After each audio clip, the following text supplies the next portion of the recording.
जैसे ही ये लड़की टॉयलेट में जाती है, उसे अचानक एक भूत दिखाई देता है, लेकिन ये सिर्फ डर की कहानी नहीं है, इसमें प्यार भी है और एक ऐसा खौफनाक राज जो आपके होश उड़ा देगा। ये इस सीरीज़ का दूसरा भाग है।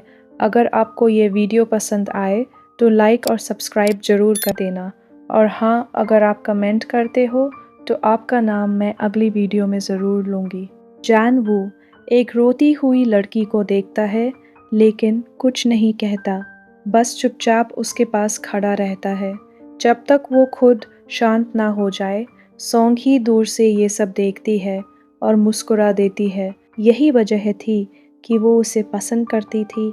फिर मौका देखकर वो चुपके से डॉल वापस रख देती है और जैसे ही माँ को उसका बच्चा मिलता है, सब कुछ शांत हो जाता है। अब सोंग ही समझ जाती है वो आत्मा अपनी माँ से जुड़ी हुई थी। लेकिन तभी उसकी लिपस्टिक कचरे में मिलती है, वो रो पड़ती है और तभी बारिश शुरू हो जाती है। था जैसे आसमान भी रो रहा हो। तभी एक छाता उसके ऊपर आता है। जैन वू खुद भीगते हुए उसे बारिश से बचा रहा था। वो उसे घर ले जाता है और चाय देता है, लेकिन तभी एक खौफनाक सच सामने आता है। उसकी दादी की फोटो पर श्राप बना हुआ था। ये कोई आम चीज़ नहीं थी, ये सीधे नरक भेजने वाला श्राप था। अब सोंगी समझ जाती है निशाना जानवू नहीं, उसकी दादी थी और ये सब किया है सोक्वा ने। अब एक ही रास्ता था, श्राप को हटाना। लेकिन जानवू को लगता है सोंगी भी उसी के साथ मिली हुई है। वो टूटकर उसके सामने घुटनों पर बैठ जाता है। प्लीज़ मेरे साथ खेलना बंद करो। ये देखकर सोंगी की आंखों से आंसू बहने लगते हैं। जाते जाते वो उससे कुछ कहती है। भले ही वो यकीन ना करे, सोंगी सच बताती है, मैंने कभी तुम्हें धोखा देने की कोशिश नहीं की। लेकिन जान वो अब सुनने की हालत में नहीं था। वो सीधे सोक्वा का नंबर ढूंढने निकल पड़ता है। उधर सोंगही को एक और खौफनाक सच पता चलता है। कोई मरे हुए लोगों की आत्मा को दानव बना रहा है और ये सब सोक्वा कर रही थी। अब सोंगी समझ जाती है ये सिर्फ जानवू नहीं, उसकी दादी भी खतरे में है। वो तुरंत अपनी माँ के साथ मिलकर श्राप तोड़ने का रिचुअल शुरू करती है। हर सेकंड कीमती था। उधर जान वो सोक्वा से मिल चुका था। वो उससे हाथ जोड़कर कहता है, मेरी दादी को बचा लो। लेकिन सोक्वा का असली इरादा कुछ और था। वो उसे उसके घर ले जाने के लिए कहती है। असल में वो उस चीज़ को ढूंढ रही थी जो उसे बचा रही थी। तभी जीहो को सब समझ आ जाता है और वो तुरंत सोंगी को कॉल करता है। खतरा बहुत करीब है। जैसे ही सोक्वा घर में घुसती है, उसे वो सोक्वा दादी की फोटो दिखाकर जान वू को ब्लैकमेल करती है। लेकिन इस बार सोग ही पीछे नहीं हटती। दोनों आमने सामने खड़ी थी और सोगी को साफ समझ आ गया ये औरत सिर्फ दर्द देना चाहती है, क्योंकि ये कोई असली शुद्धिकरण करने नहीं आई थी। सोक्वा सिर्फ शुद्धिकरण करने नहीं आई थी, वो सब कुछ जलाने आई थी। लेकिन इस बार जान वो सब सुन लेता है। वो खुद अपनी दादी की तस्वीरें जला देता है ताकि कोई उन्हें छू भी ना सके। उधर सोंगी की माँ आखिरी रिचुअल कर रही थी, लेकिन इस बार वो अपनी ही खून का इस्तेमाल करती है, क्योंकि किसी को बचाने के लिए उसे खुद की कीमत चुकानी पड़ेगी। जैसे ही ताबीज़ जलता है, एक काली शक्ति किल बनकर उड़ जाती है और सीधा पहुंचती है सोक्वा के पास। अचानक सोक्वा ज़मीन पर गिर जाती है। उसके कानों से खून निकलने लगता है। चारों तरफ मंत्र गूंजने लगते हैं। अब उसकी बारी थी डरने की। सोंगी उसके पास आती है और कहती है, भगवान से माफ़ी मांगो, क्योंकि वो जानती थी सोक्वा भगवान नहीं, एक दानव की पूजा कर रही है। अब उसका अंत तय था। वो गुस्से में चिल्लाती है, लेकिन खड़ी भी नहीं हो पाती। और इधर जानवू के सिर्फ 2 दिन बचे थे। अगर वो बच गया तो सब खत्म हो जाएगा और वो फिर से एक सामान्य जिंदगी जी पाएगा। लेकिन सवाल अभी भी बाकी है, क्या सच में सब खत्म हो गया है? जानवू को अभी तक पता नहीं था उसकी ज़िंदगी में एक फरिश्ता आ चुका है, लेकिन उधर सोक्वा हार मानने वाली नहीं थी। वो वापस हॉन्टेड हाउस जाती है और आखिरी कदम उठाती है। बस एक और बलि और दानव पैदा हो जाएगा। उधर स्कूल में सब कुछ नॉर्मल दिख रहा था, लेकिन सोंगी समझ चुकी थी खतरा अभी ख़त्म नहीं हुआ। एक लड़की बार बार भूतों की फ़ोटो ले रही थी और हर बार सोंगही को जान वू को बचाना पड़ता था।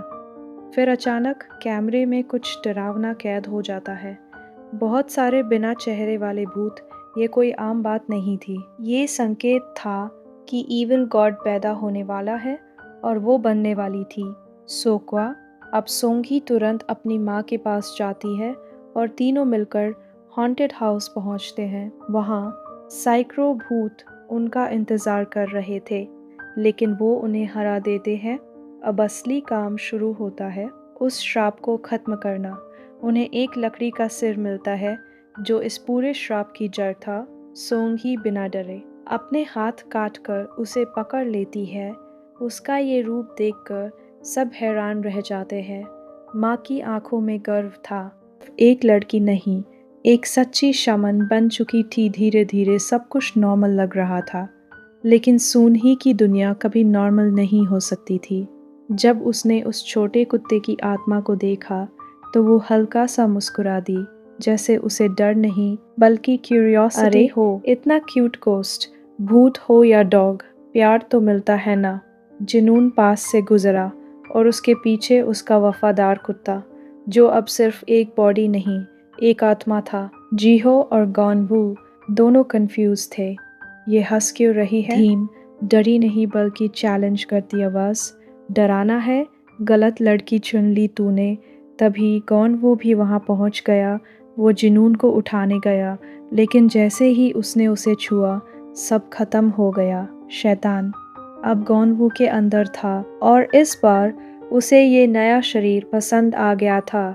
सून ही चिल्ला रही थी, लेकिन वो बिल्कुल शांत, धीरे धीरे उसकी तरफ बढ़ रहा था। तभी सून ही ने नमक फेंका और शैतान बेकाबू हो गया। अब उसके पास दो ही रास्ते थे, या तो गॉनवू को मार दे या सून ही को। जैसे ही वो सून ही के करीब आया, अचानक घर में रखा वो ताबीज़ चमक उठा और शैतान काबू में आने लगा। गुस्से में वो चिल्लाया, मैं उसे मार दूंगा। सून ही डर गई, लेकिन फिर भी उसने उसे शांत करने की कोशिश की। तभी शैतान को कुछ याद आया, वो रात जब सून ही ने नाच किया था और शायद उसे पहली बार किसी इंसान पर हाथ उठा हुई। हल्की मुस्कान के साथ हर शैतान के अंदर भी कहीं ना कहीं एक डर छिपा होता है।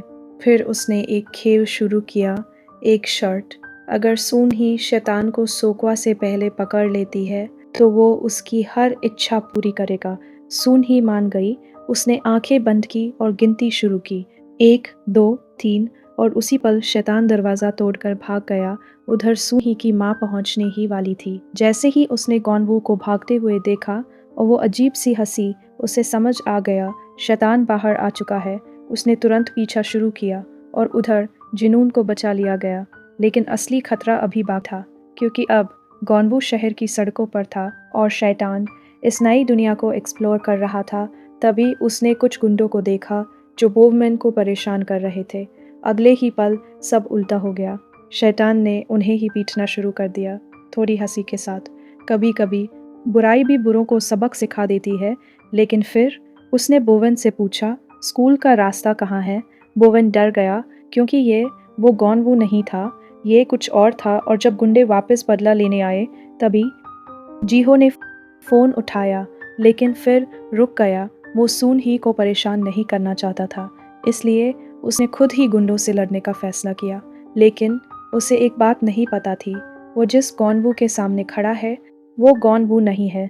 शैतान ने सिर्फ एक नज़र डाली और समझ गया, जीहो सून ही से प्यार करता है। जीहो थोड़ा शर्मिंदा हुआ और बात बदलने के लिए उसे बाहर ले गया। जब जीहो वॉशरूम गया, शैतान अकेला प्लेग्राउंड में घूमने लगा।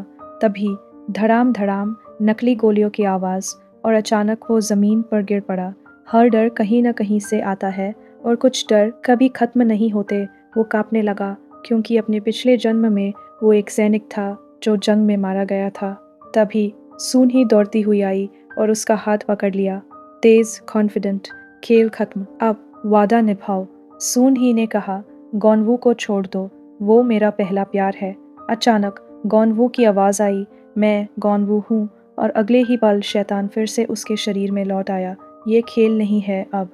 सून ही चौंक गई, उसका हाथ छूट गया और अगले ही पल शैतान फिर से उसके शरीर में लौट आया। थोड़ा घबराया हुआ टोन कर उसे घर ले गई। जैसे ही दरवाज़ा खुला, सब समझ गए हालत बहुत ख़राब है। उसे बांध दिया गया, लेकिन जैसे ही सून ही ने उसका हाथ छोड़ा, शैतान वापस उसका भयानक रूप देखकर सब डर गए। लेकिन सून ही ने फिर उसका हाथ पकड़ा और उसे रोक दिया धीमे, गर्व के साथ। कागज़ के ताबीज़ नहीं, कभी कभी इंसान ही सबसे बड़ा ताबीज़ होता है। सबने मिलकर कोशिश की, लेकिन शैतान जाने को तैयार ही नहीं था। उल्टा उसे ये शरीर पसंद आने लगा था, और फिर एक पल में वो बंधन तोड़कर भाग गया। लेकिन इस बार सून ही ने उसे पकड़ लिया और गॉनवू की आत्मा वापस अपने शरीर में आ गई। लेकिन अब बहुत देर हो चुकी थी। धीमी टूटती हुई आवाज़, आज आखिरी दिन है। सून ही रोने लगी। उसने अपनी पूरी कोशिश की थी, लेकिन फिर भी वो उसे बचा नहीं पाई। सब चुप थे, क्योंकि इस बार दुश्मन बहुत चालाक था। इसलिए उन्होंने एक फैसला लिया, अब सून ही और गॉनवू हमेशा साथ रहेंगे, ताकि वो उसे बचा सके। उधर सून ही का माँ सोकवा से मिली, लेकिन इस बार सिर्फ एक हल्का सा वार और सोकवा गिर पड़ी। ठंडी आवाज़, बुराई जितनी बड़ी दिखती है उतनी मजबूत नहीं होती, लेकिन उसके पीछे जो शैतान था वो असली खतरा था, मिस्टर वोंग समझ गए। एक ही घर में शैतान और उसे पूजने वाला इंसान, ये कभी भी तबाही ला सकता है। उस रात गॉनवू सो नहीं पाया, क्योंकि उसके बिल्कुल पास सून ही थी, इतनी करीब कि उसकी धड़कनें तेज हो गई। धीमे हल्की मुस्कान के साथ, कभी कभी डर नहीं, किसी के पास होने से दिल तेज धड़कता है। लेकिन सुबह होते ही वो पल खत्म हो गया और उनके हाथ अलग हो गए।